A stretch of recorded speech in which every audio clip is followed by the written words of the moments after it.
Halo teman-teman sekalian, Pak Nasir pernah mengungkapkan bahwa ada 3 hal yang pasti dan akan dihadapi oleh orang-orang muslim ketika dia ingin menyebarkan islamannya atau bahkan mempertahankannya, Pak.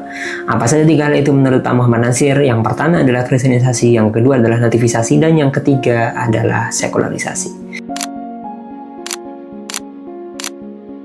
Ya, seperti yang kita tahu bahwasanya kristenisasi itu adalah upaya orang-orang barat untuk mengkristenkan negeri-negeri muslim, Pak.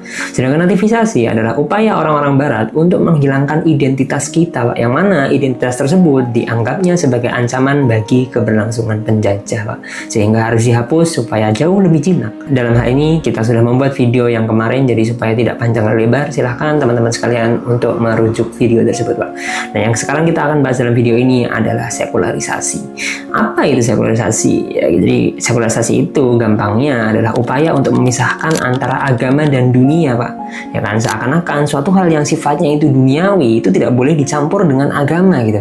Jadi Anda boleh beriman, Anda boleh berislam, tapi jangan sampai keluar dari publik. Anda boleh beriman, tapi jangan tercampur dengan politik, jangan sampai tercampur dengan ekonomi, jangan sampai tercampur dengan sosial, dan jangan sampai tercampur dengan ilmu pengetahuan, Pak. Ini yang disebut sebagai sekularisasi. Nah, ada pola yang menarik yang disampaikan oleh Profesor Dr. Samsudin Arif dalam kitab beliau berjudul Islam dan Diabolisme Intelektual, Pak. Nah, beliau mengatakan bahwasanya negeri-negeri muslim yang terpapar oleh sekularisasi itu semua bermula dari kolonialisasi kekuatan Eropa terhadap negeri-negeri muslim tersebut, Pak. Bagaimana faktanya? Mari kita lihat dan mari kita ulas dalam segmen Teman Tidur.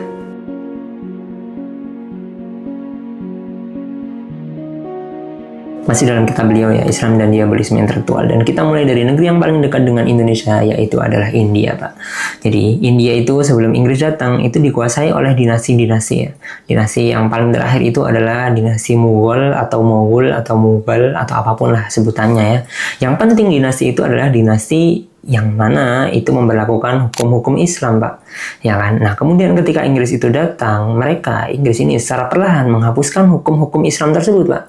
Hingga pada 1870 Masehi, Inggris berhasil menghapuskan itu semua kecuali dan disisakan hanya hal-hal yang bersifat pribadi, privat gitu, kayak misalnya nikah atau waris. Apakah sampai situ? Ternyata enggak, Pak. Nah, setelah Inggris itu datang ke India, Pak, muncullah tokoh-tokoh atau pionir-pionir dalam modernitas atau kemajuan gitu. Jadi mereka mengatasnamakan modernitas dan kemajuan. Tapi ada hal yang harus dikorbankan, Pak, dari kemajuan itu. Yang mana yang dikorbankan tersebut itu bukan perkara yang remeh-temeh gitu, bukan kaleng-kaleng, tapi justru yang sangat fundamental dan prinsipil gitu. Apa? Yaitu adalah masalah akidah. Contohnya misalnya Sir Said Ahmad Khan itu mengatakan bahwasanya jihad itu udah nggak relevan. Ya. Kemudian juga mengatakan bahwasanya Injil itu sekarang masih benar gitu. Padahal kita tahu bahwasanya Injil itu udah tercampur antara yang baik dengan yang buruk, yang benar dengan yang salah, semuanya tercampur aduk dalam satu Injil tersebut, ya kan? Menurutnya Injil tersebut masih benar sampai sekarang, kan? Berarti itu mendukung kebenaran Kristen gitu. Kemudian dia juga pernah mengatakan bahwasanya hadis Nabi itu nggak diperlukan lagi. Dan dia juga mengatakan nih bahwasanya ayat-ayat Madaniyah atau ayat-ayat yang turun di Madinah itu udah nggak diperlukan lagi gitu. Padahal kita tahu bahwasanya ayat-ayat Madaniyah itu lebih banyak diantaranya itu yang membahas mengenai syariat, mengenai jinayah, mengenai jihad, mengenai muamalah, dan lain sebagainya. Kalau misalnya ayat Madaniyah udah nggak dipakai ini, berarti kan syariat juga udah bubar gitu. Nah, dari India, Pak, kita beralih ke Turki. Sebenarnya bersama ya, tapi di Turki itu justru lebih lebih mencolok lah kayak gitu. Nah, semua itu berawal pada tahun 1774 ketika Turki gagal menang melawan Rusia, Pak. Dan pada tahun 1798 Turki gagal menghalau invasi Napoleon Bonaparte terhadap Mesir. Yang pada waktu itu Mesir dalam naungan wilayah Turki Utsmani, Pak. Dan apa yang terjadi setelahnya? Yang terjadi setelahnya itu adalah dilakukan modernisasi secara besar-besaran dalam bidang militer, politik, ekonomi, sosial, dan lain sebagainya lewat sebuah kebijakan bernama Tanzimat, Pak. Efeknya apa? Efeknya tentara-tentara seperti Janisari dibubarkan, kemudian Tarekat Bektashi juga dibubarkan, kemudian penghapusan status kafir dhimmi. Jadi kalau misalnya teman-teman tahu nih belajar fikih, itu ada namanya kafir dhimmi, Pak. Kafir dhimmi itu adalah orang-orang kafir yang tinggal di pemerintahan kaum muslimin. Dan itu dihapuskan pada masa itu. Apakah sampai situ? Enggak, Pak. Ini baru awal nih. Puncaknya nanti pada Mustafa Kemal Atatürk. Ya, seperti kita tahu bahwasanya Mustafa Kemal Atatürk itu adalah orang atau bapak sekularisasi Turki, Pak. Nah, kemudian Mustafa Kemal Atatürk itu berhasil menggulingkan atau berhasil merebut kekhalifahan atau kekhilafahan terakhir dari Turki Utsmani, dan mulailah pada waktu itu dia melakukan deislamisasi secara besar-besaran, menghapuskan Islam secara besar-besaran lewat 6 jargon, lewat 6 slogan, dan lewat 6 anak panah, Pak. Apa aja itu? Yang pertama adalah republikanisme, yang kedua adalah nasionalisme, dan yang ketiga adalah prinsip kenegaraan, yang keempat populisme, yang kelima sekularisme, dan yang terakhir adalah revolusionisme. Nah, dari keenam itu, Pak, yang paling berbahaya dan yang paling membekas dan yang paling berpengaruh itu adalah yang nomor 5. Apa? Yaitu adalah sekularisme, Pak. Nah, kemudian pada tahun 1954 nih, masih Mustafa Kemal Atatürk ya berarti. Nah, itu tepatnya pada tanggal 3 Maret 1924, Turki Utsmani yang selama 7 abad lamanya, Pak, berarti 700 tahun ya kan. Turki Utsmani menguasai dataran-dataran Afrika, Eropa, dan Asia itu resmi runtuh, Pak, pada tanggal 3 Maret 1924 gitu. Nah, bersama dengan runtuhnya Turki Utsmani, runtuh pula institusi-institusi pendidikan seperti pesantren, kemudian zawiyah, dan sebagai gantinya mereka menggalakkan kemajuan-kemajuan ala Eropa, pemikiran-pemikiran ala Barat gitu, Pak. Poligami pada waktu itu dilarang, dan undang-undang Islam yang berlaku pada waktu itu kemudian dirubah dengan undang-undang Barat gitu. Jadi mereka itu mengambil hukum dari Barat gitu, mengambil hukum pidana dari Italia, kemudian perdata dan sipil dari Swiss dan Jerman. Dan paling parah itu adalah ketika bahasa Arab dilarang, Pak. Padahal kita tahu ya bahwasanya bahasa Arab itu adalah setengah dari agama kita gitu. Kita berdoa, kita sholat, kita azan itu menggunakan bahasa Arab. Nah, kalau misalnya dilarang coba bahasa Arab nih, azan menggunakan bahasa Turki, gimana itu? Ya kita nggak tahu ya. Dan kemudian pada perkembangan selanjutnya kita mengenal orang-orang tersebut sebagai Kemalisme, Pak. Yang mana pada waktu itu terkenal dengan semangat anti-Islamnya, Pak. Segala sesuatu yang berbau tentang Islam, yang bernuansa tentang kearab-araban, semuanya dianggap sebagai keterbelakangan sehingga wajib untuk dihindari, Pak. Dan supaya mendukung program tersebut, mereka menciptakan agenda baru bernama Islam yang tercerahkan, atau dalam bahasa kita adalah Cakdas Islam gitu. Apa itu Cakdas Islam? Nah, kalau Cakdas Islam itu adalah, kalau di Indonesia ada namanya Islam liberal, di Malaysia ada namanya Islam Hadori, kemudian di Pakistan ada namanya Islam modernis, dan di Amerika ada namanya Islam progresif, Pak. Ya, semacam itulah. Nah, untuk apa ini semua gitu kan? Nah, ini menarik nih. Hakam Yafuz, seorang intelektual Turki, pernah mengatakan bahwasanya itu semua to promote establishment of Islam gitu, untuk mendorong pencabutan terhadap Islam. Jadi dalam hal ini yang dicabut adalah hukum-hukumnya, kemudian otoritas-otoritas hukum-hukum Islam, sehingga Islam itu hanya boleh dipeluk di ranah privat gitu, nggak boleh dipublikasi, nggak boleh bercampur baur dengan hal-hal yang sifatnya itu publik atau dunia, Pak. Gitu.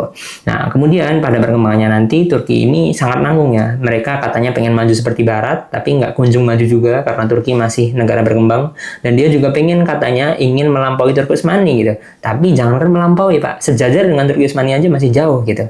Dan ya justru sekarang politik Turki itu dipegang oleh orang-orang yang justru berhalawanya Islam gitu. Ya, kita doakan semoga Allah SWT mudahkan gitu sih.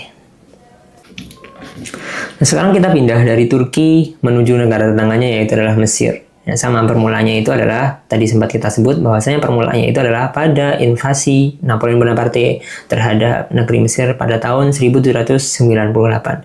Dan kemudian, Pak, pada tahun 1802 Inggris masuk Mesir juga, menginvasi Mesir juga. Dan kurang dari 100 tahun pasca kolonial itu, Pak, muncullah orang-orang atau tokoh-tokoh atau pionir-pionir yang mengatasnamakan kemajuan dan modernitas juga nih. Di antaranya adalah Rif'ah At-Tahtawi. Jadi Rif'ah At-Tahtawi itu pernah 5 tahun tinggal di Prancis gitu.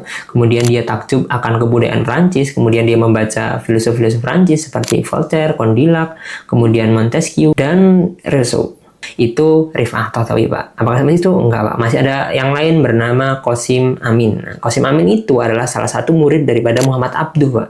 Ya kan? Dan dia secara tegas mengatakan bahwasannya Islam itu menjadi kendala bagi kemajuan, Pak. Kemudian dia mengusulkan berbagai usulan gitu. Nah, di antaranya adalah kesetaraan gender, kemudian kebebasan berbusana. Jadi orang itu boleh untuk tidak berjilbab, Pak. Itu Qasim Amin. Nah, kemudian ada nih namanya Ali Abdul Razak Ali Abdul Razik ini punya buku bernama Islam wa Usulul Hukum. Nah, dalam kitab tersebut dia mengatakan bahwasanya politik Islam itu tidak ada landasannya, tidak ada dalilnya, tidak ada dasarnya dalam Al-Quran, Sunnah maupun ijma ulama, Pak. Karena baginya Nabi Muhammad SAW itu hanya sebatas nabi, Pak, bukan penguasa. Artinya adalah bahwasanya syariat-syariat tentang kekuasaan, misalnya jinayah, jihad ataupun muamalah itu menurutnya nggak ada gitu. Karena Nabi SAW itu diutus untuk memperbaiki akhlak dan agama saja gitu, tidak memberikan contoh dalam politik dan ketatanegaraan. Itu menurut Ali Abdul Razik. Nah, kemudian ada juga namanya Thaha Hussein, Pak. Thaha Hussein ini punya kitab namanya Mustaqbal Thaqafat fil Misr gitu. Yang kalau dalam bahasa Indonesia itu adalah masa depan kebudayaan Mesir, Pak. Dan dia itu tidak menyasar di politik saja, tapi hal yang lebih fundamental daripada itu adalah dia di pendidikan, Pak. Karena dia sempat menjabat sebagai Menteri Pendidikan Mesir pada waktu itu. Dan dia adalah salah satu orang yang menginisiasi gitu, yang mengembangkan kembali nativisasi Mesir, Pak. Artinya, menurut dia, keagungan Mesir itu bukan di masa Islam, bukan di masa Amr bin As, sahabat, bukan di masa Salahuddin Ayyubi, bukan di masa Mamluk yang pada waktu itu mengusir pasukan Genghis Khan, dan bukan pula di masa Turki Utsmani, Pak. Tapi menurutnya, keagungan Mesir itu di masa kejayaan Fir'aun. Raden. Nah, kemudian sekularisasi politik ini berpuncak pada zaman Gamal Abdel Nasir, Pak, karena udah ada konfrontasi berdarah gitu antara Gamal Abdel Nasir dan orang-orang Mesir pada waktu itu.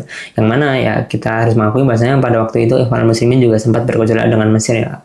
Tapi Gamal Abdel Nasir itu punya catatan kemanusiaan atau pelanggaran kemanusiaan mengatasnamakan sekularisasi. Itu di Mesir, Pak. Nah, itu semua adalah sekularisasi di dunia, Pak. Pertanyaannya adalah, bagaimana dengan Indonesia sendiri?